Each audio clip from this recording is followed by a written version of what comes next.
बॉलीवुड ने एक बार फिर सारी हदें पार की हैं और उनकी हदें पार करने के सारे नज़ारे, सारी बातें, सारी खबरें हम देख रहे हैं और इन सारी खबरों पर हम बात करेंगे। जल्दी से आपको बता देता हूँ कि आज क्या-क्या हुआ है, जो मुख्य घटनाएँ हैं वो आपको बता देता हूँ।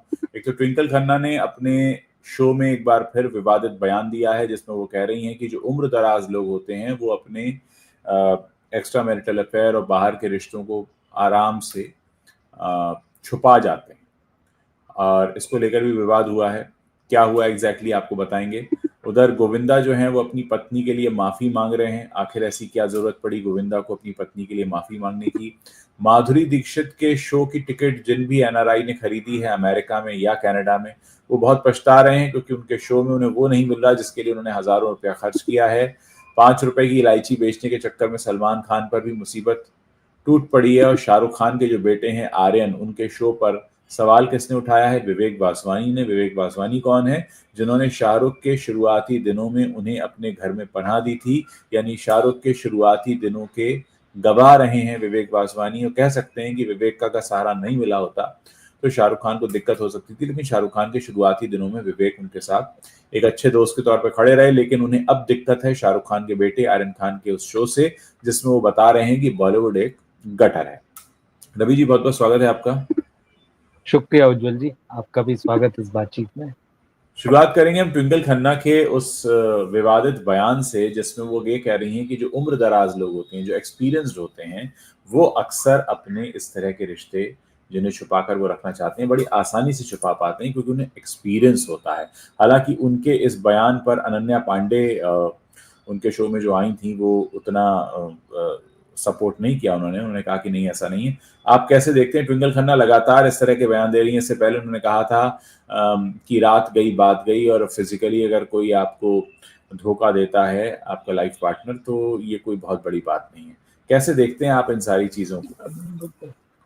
ट्विंकल और काजोल का जो शो आ रहा है वो लगातार इन्हीं वजहों से चर्चा है कि वो रिलेशनशिप्स को लेकर किस तरह की बातें उसमें हो रही हैं। ऐसी बातें हो रही हैं जो लोग उसको आप कह सकते हैं कि भाई पचा नहीं पा रहे हैं। एक तो ये भी बात है और दूसरी कंट्रोवर्शियल बातें हैं, जेंडर को लेके बहुत सारी बातें हो रही।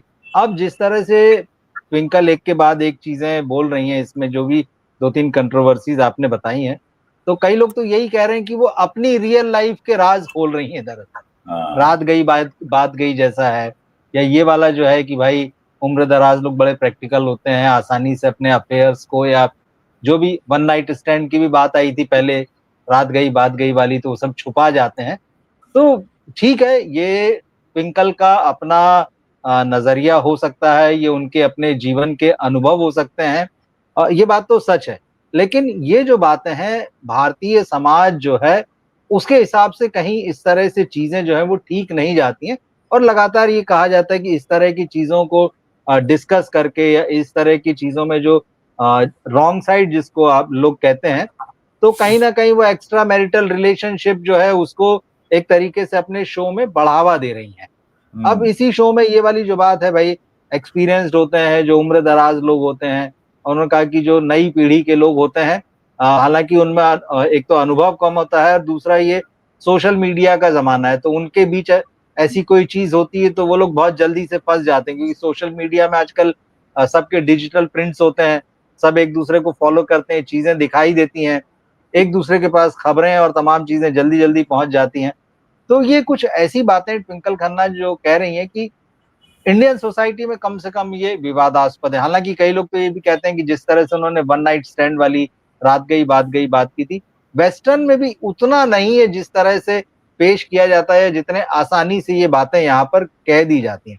तो मुझे कहीं ना कहीं ये भी लगता है, क्योंकि देखिए ये शो एक तो बहुत बोर है, इसको देखना मतलब शुरू के 4-5 एपिसोड तो मैं देख गया, लेकिन पिछले 1-2 एपिसोड इसको पूरा देख पाना बड़ा मुश्किल होता है।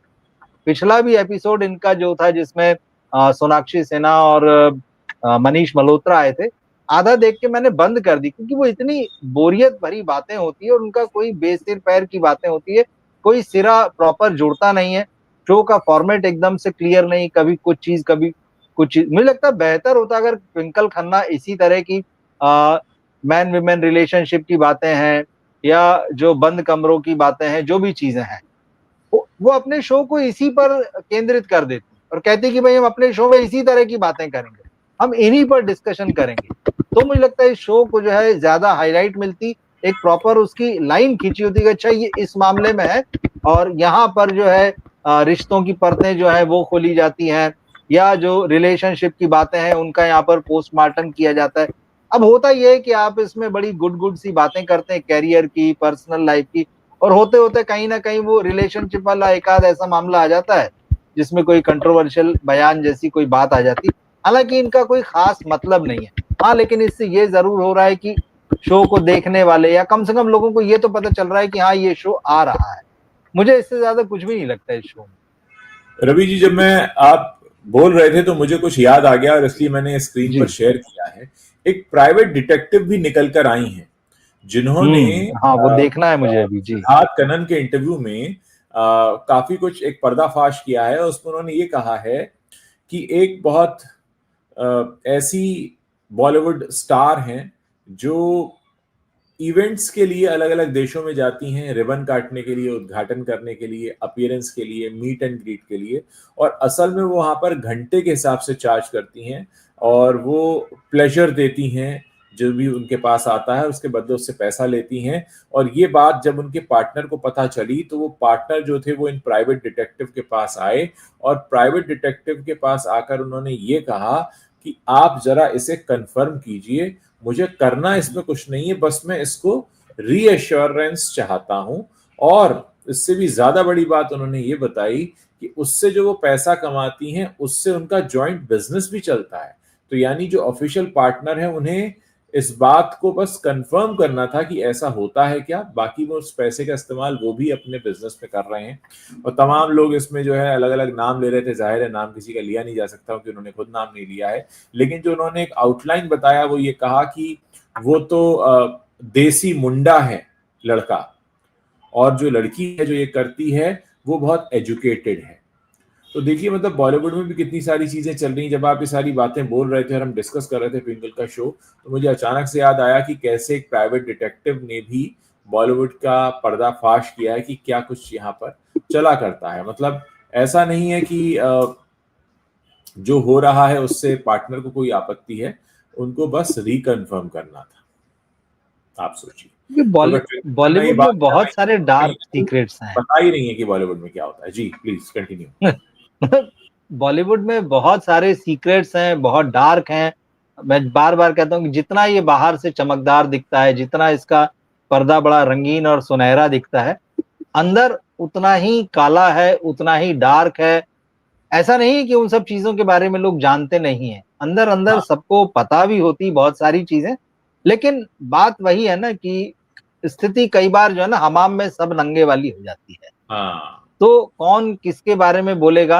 लेकिन हम देखते हैं कि मीडिया में क्योंकि बहुत तरह का पीआर भी चलता है, बहुत सारी राइवलरी भी है, तो कुछ कुछ चीजें थोड़ी थोड़ी जो है वो लीक की जाती हैं। कई बार प्रोफेशनल राइवलरी है, कई बार जो है वो जेलेसी है, पर्सनल जेलेसी है। तो चीजें आती है, जर्नलिस्टों को भी बहुत सारी चीजें पता होती हैं, लेकिन हर चीज कही नहीं जाती, हर चीज लिखी नहीं जाती, बताई नहीं जाती। मगर हाँ, ट्विंकल खन्ना के इस शो में ये साफ है कि वो बहुत कुछ हिंट दे रही हैं। और बैड्स ऑफ बॉलीवुड तो हमने देखा ही है, उसको आप पूरी तरह से नकार नहीं सकते हैं। तो भले ही वो सटायर हो या जो भी चीज हो, तो है, आप बॉलीवुड ऐसा ही है। जी। बैट्स ऑफ बॉलीवुड की बात कर रहे हैं तो मुझे वही याद आ रहा है कि कैसे शाहरुख खान के बेटे आर्यन पर विवेक वासवानी ने सवाल उठा दिए और ये कहा है कि भाई आर्यन को कैसे गटर दिख गया बॉलीवुड में, शाहरुख ने कैसे अप्रूव किया। तो इसको लेकर मैंने दिन में भी ये तर्क दिया था। मैं यही कहना चाहूंगा कि कोई चीज जरूरी नहीं है कि अगर हम पर्सनली एक्सपीरियंस करें तभी उसके बारे में बोलें। अगर हमें मालूम है कि लोकल ट्रेन में जब आप सफर करते हैं तो आमतौर पर जेब कटने के चांसेस रहते हैं अगर ज्यादा भीड़ हो, भले मेरी हुई हो ना हुई हो, आपकी जेब कटी हो ना कटी हो, लेकिन आप इसके बारे में बात तो करेंगे। तो कई बार जब हम किसी चीज के बारे में कुछ बताते हैं तो जरूरी नहीं है कि हमारे पर्सनल एक्सपीरियंस पर आधारित हो। तो ये जो शिकायत है विवेक वासवानी को, ये भी समझ में नहीं आती है कि वो कैसे इस बात को कह रहे हैं कि शाहरुख ने तो कोई गटर नहीं देखा, उनका तो लॉन्च पैड बहुत इजी था, आर्यन ने भी कोई गटर नहीं देखा, तो वो बोल क्यों रहे हैं? कहीं ना कहीं मुझे लगता है कि आर्यन एक बहुत अच्छे बिजनेसमैन है, इसीलिए उन्होंने ऐसा कंटेंट जब प्लान किया तो उन्होंने वो उसको रेलेवेंट बनाने के लिए सच बोला है। आप क्या सोचते हैं इसके बारे में? देखिए, बात तो ये है कि जैसे विवेक वासवानी कह रहे हैं कि बॉलीवुड में उनको कैसे गटर दिख गया। गटर सब जगह होता है, गटर सोसाइटी में भी होता है, ऐसा आप उससे इनकार नहीं कर सकते हैं। गटर समाज में भी होता है, उसके बारे में भी बहुत सारे लोग उसको दबाकर, छुपाकर रखना चाहते हैं, बहुत सारे लोग उसको उगाड़ देते हैं, उनको उसको सामने ले आते हैं। ये हकीकत है, देखिए दोनों पहलू होते हैं, अच्छा भी होता है, बुरा भी होता है। तो वो आप लिटरेचर पढ़ेंगे उसमें नज़र आएगा, आप सिनेमा देखेंगे उसमें नज़र आएगा। कुछ लोग जो है बहुत ग्लॉसी सा पिक्चर पेश करते हैं, कुछ लोग जो है बहुत रियल ढंग से करते हैं। कुछ लोग जो है वो शाहरुख के बेटे जैसा एक मिडल रास्ता भी निकाल लेते हैं कि दिखाया भी पर सटायर भी बोल दिया। अलग-अलग तरीके से चीज़ों को अभिव्यक्त किया जाता है।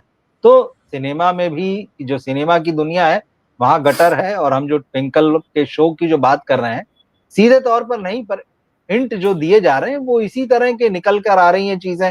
तो और बात वही है, कुछ भी छुपा हुआ नहीं है, सबको सब लोग जानते हैं और आज से नहीं है, ये जब से सिनेमा है तब से है। तो ऐसा नहीं कि एकदम से ये चीज़ पैदा हो गई है और जैसे मैंने कहा हर फ़ील्ड में है, राजनीति में भी है, बिज़नेस की दुनिया में भी है, कहाँ नहीं है। लेकिन क्योंकि सिनेमा ऐसी दुनिया है जिस पर सबकी नज़रें